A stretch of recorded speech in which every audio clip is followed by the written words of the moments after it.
as you approach your exam, you should be entirely prepared, but also be flexible.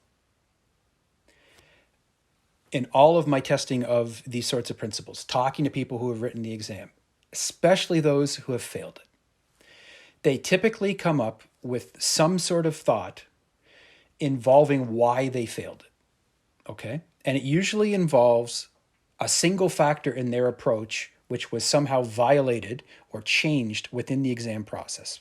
And this is written in our notes, and here's what I mean by that.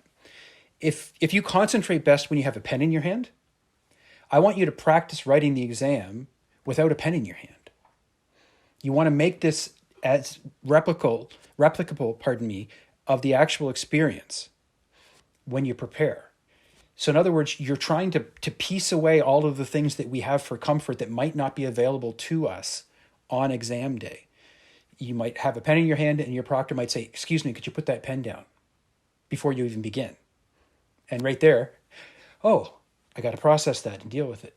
So we want to make sure we have a good, clean laneway of experiences.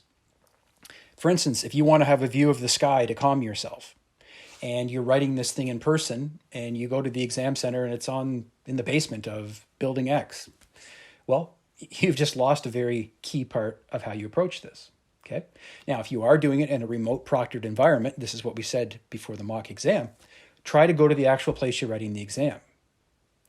Lean back, look out at the stars or the sky, whatever it is you're doing. Deep breath.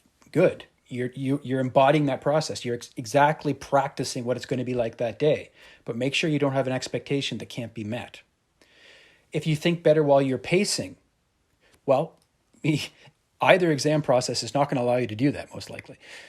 Definitely not in the exam center, and your proctor is probably not going to want to follow you around a room. They're going to say, no, you're allowed the scheduled bathroom breaks, which are being asked for, but you're not allowed just to wander around. So you need to break yourself of that habit now, get yourself grounded and focused so that on test day, you've done this before and you understand the experience. Here's where a lot of the things that we've covered thus far really become important, okay?